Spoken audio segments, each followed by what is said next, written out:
નમસ્કાર ખેડૂત ભાઈઓ, પાછલા વિડીયોમાં આપણે ફાર્મર રજિસ્ટ્રી શું છે એના વિશે આપણે જાણ્યું. હવે આપણું ફાર્મર રજિસ્ટ્રી થયેલું છે કે નથી થયેલું એ આપણે કઈ રીતે ચેક કરી શકીએ?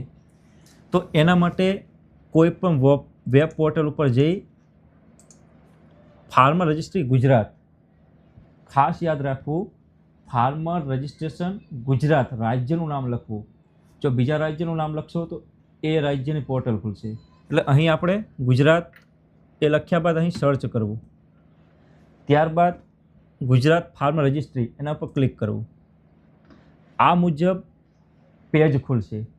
તો એ પેજમાં ખાસ ચેક કરી લેવું કે એગ્રીસ્ટેક ગુજરાત ફાર્મર રજિસ્ટર છે કે નહીં. જો ગુજરાત સિવાય અન્ય રાજ્યનું હોય તો તમારે અહીં ગુજરાતનું ખુલવાનું રહેશે. એ ઓપન કર્યા બાદ ઉપર ડેશબોર્ડ, ચેક એનરોલમેન્ટ સ્ટેટસ, એ બધા ઓપ્શન છે અલગ અલગ. તો અહીં ચેક એનરોલમેન્ટ સ્ટેટસ એના ઉપર જવું. અહીં 3 ઓપ્શન આવશે: આધાર નંબર, એનરોલમેન્ટ નંબર અને ફાર્મર આઈડી. તો અહીં આધાર નંબર ઉપર સિલેક્ટ કરી આધાર કાર્ડ નંબર ફિલ કરવાનો. ત્યારબાદ છેલ્લે ચેક બટન ઉપર ક્લિક કરવાનું. અહીં ડેશબોર્ડ ખુલી જશે, જેમાં અપ્રુવલ સ્ટેટસ બતાવશે. અહીં અપ્રુવડ એટલે આમનું ફાર્મર રજિસ્ટ્રી કરેલું છે અને એમને અપ્રુવલ મળી ગયું છે.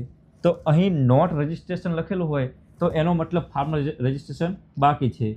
કોઈએ ફાર્મર રજિસ્ટ્રી કરાવ્યું હોય અને અપ્રુવલ ના મળ્યું હોય તો પેન્ડિંગ લખેલું હોય. તો અહીં તમારું અપ્રુવલ થઈ જાય તો તમારું ફાર્મર રજિસ્ટ્રેશન ઓકે. તો હવે આગલા વિડીયોમાં આપણે જોઈશું ફાર્મર રજિસ્ટ્રી સેલ્ફ રીતે કઈ રીતે કરી શકીએ.